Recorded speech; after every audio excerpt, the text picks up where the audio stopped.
Welcome to this lesson in which we'll be learning everything related to linkage maps. In this chapter, we will try to cover all about linkage maps. Yes?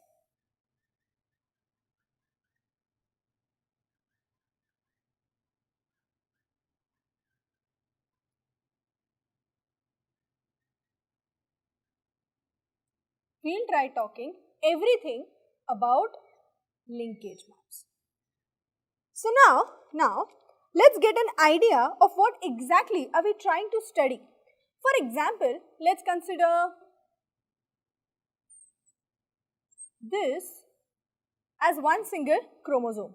Now this chromosome is going to have various segments of DNA. That means this is going to have few genes in it. Correct? So for example, say this is first gene. Let's consider the next to be somewhere here maybe.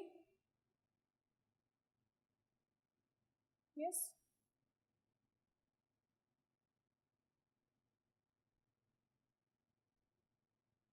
Somewhere here.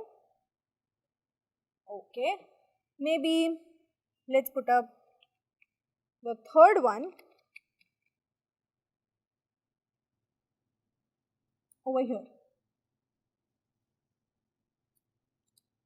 Fourth one somewhere here.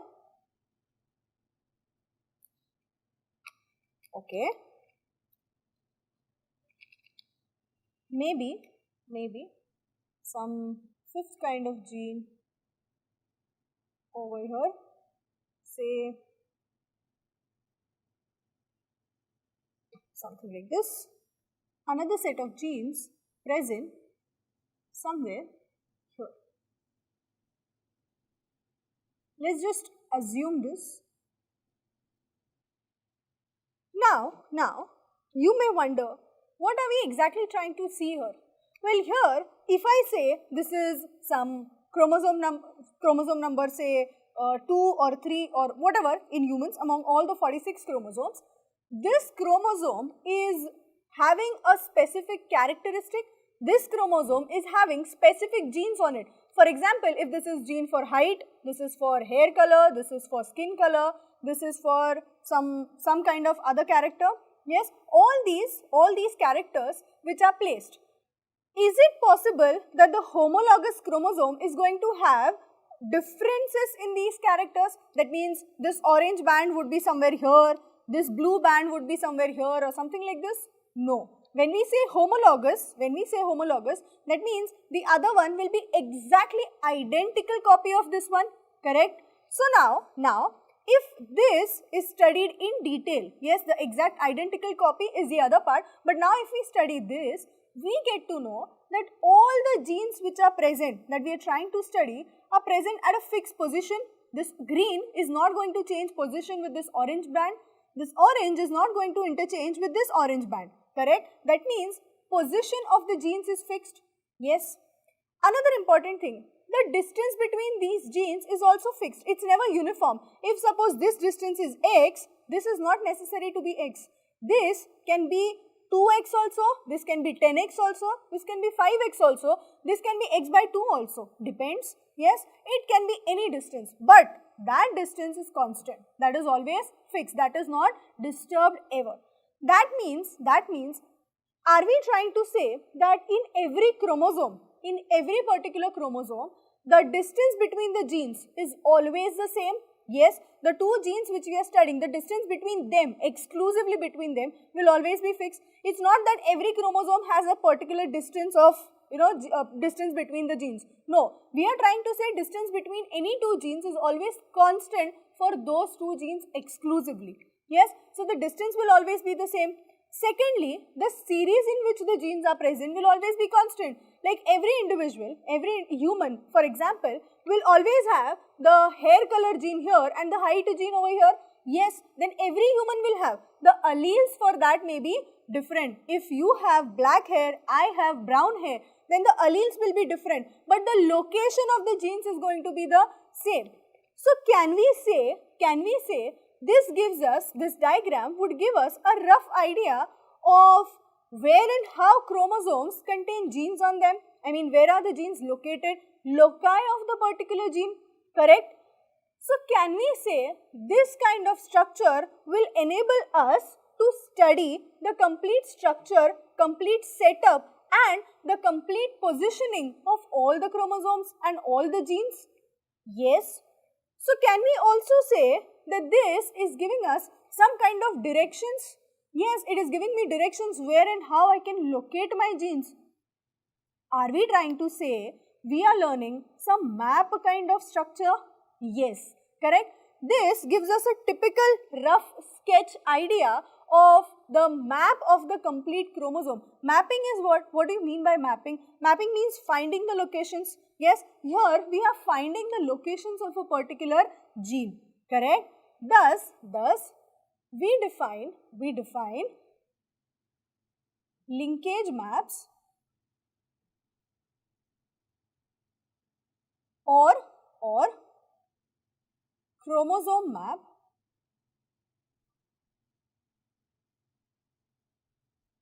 or even genetic maps or gene mapping, genetic maps as what?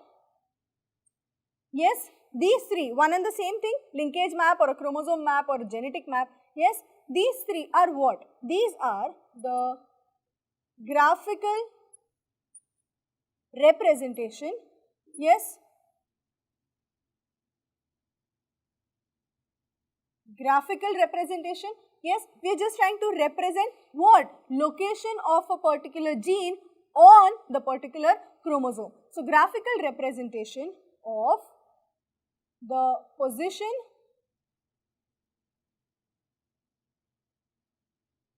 of a gene or many genes. Yes, position of genes and the distance between them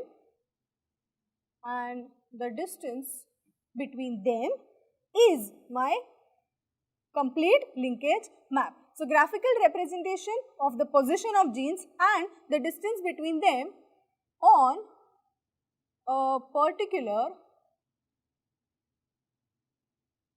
chromosome, correct? This is nothing but my linkage map. So, now again the same thing, you and me know about this linkage map because we are studying it. But who was the first person to ever suggest a particular linkage map? Well, firstly, it was described or it was designed, it was framed, it was found out, discovered by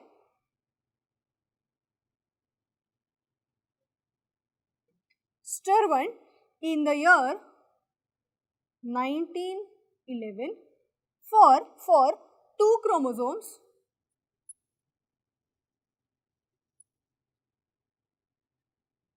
and later on in 1913 for all 4 chromosomes. 4 chromosomes means in whom? Yes, in Drosophila melanogaster, correct. It was found out, it was discovered by him late back in the year 1911. So now this is what he found out or this is what he hypothesized, this is what he proved, that you can frame the complete linkage map for the complete gene setup and everything, correct. Now, how do we calculate the distance between the two, right? For example, this has to be some kind of unit, centimeter, meter, kilometers, whatever it is, yes. What do you think would be the distance?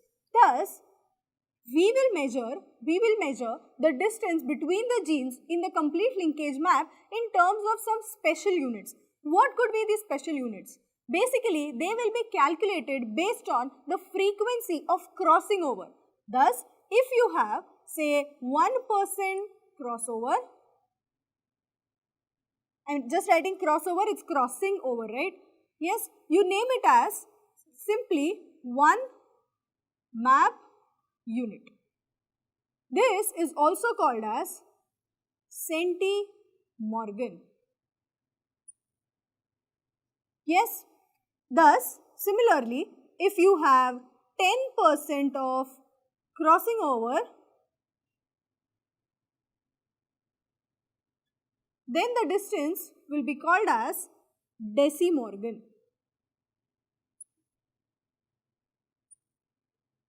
And lastly, if the frequency of recombination is 100% between the two genes, yes, then they are said to be having a distance of complete 1 Morgan.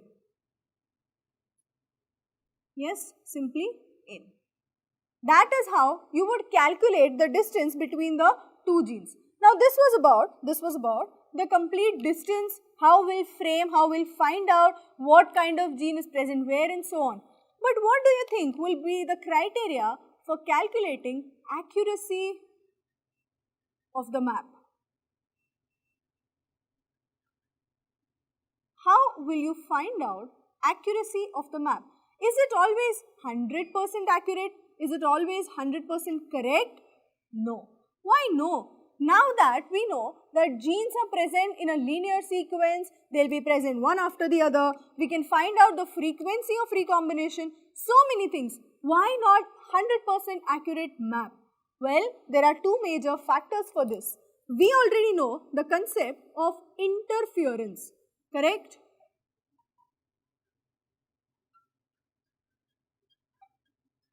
We know this concept very well, interference. Also, we know the concept of heterochromatin regions.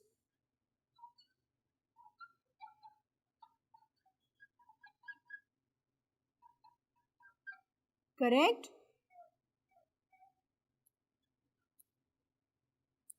We know interference is basically the property of one region on the chromosome to interfere or to reduce the probability of crossing over when crossing over is taking place in its own self. Best example, if this blue region that we find is having a crossing over with the homologous one, it will interfere with the crossing over of orange and green in its vicinity. Yes, that means it is not always possible to calculate crossovers because sometimes crossovers are interfered. Genes themselves interfere the crossing over of other genes adjacent to them. Yes, because they have a tendency to undergo crossing over. So that is one thing. Secondly, heterochromatin region. We know heterochromatin region will again reduce the probability of crossing over. Again the same problem. Yes, if the probability of crossing over is reduced, how can you locate the genes accurately? How can you locate them properly? Thus, interference and heterochromatin region. Yes, heterochromatin along with the centromeric region, because centromeric region also does not undergo crossing over, the kinetochore part. These will reduce the accuracy of the complete map. That means you will not be exactly able to frame the complete map structure when you have these two interfering problems in your construction of map. But does that mean that we will not have an accurate map? No, we will definitely have. We can find out the location of genes. If there is no crossing over, how will you find the location of genes? Well, that is when crossing over is taking place. When crossing over is not taking place, for example, if we already know that these two genes are present one after the other, right, by some genetic engineering methods, when we know this, they are already present, even if they are not having crossing over, we may not get the exact distance, but we may get the sequence of the gene. That sequence of, suppose say, hair color is lying above to, suppose say, skin color gene.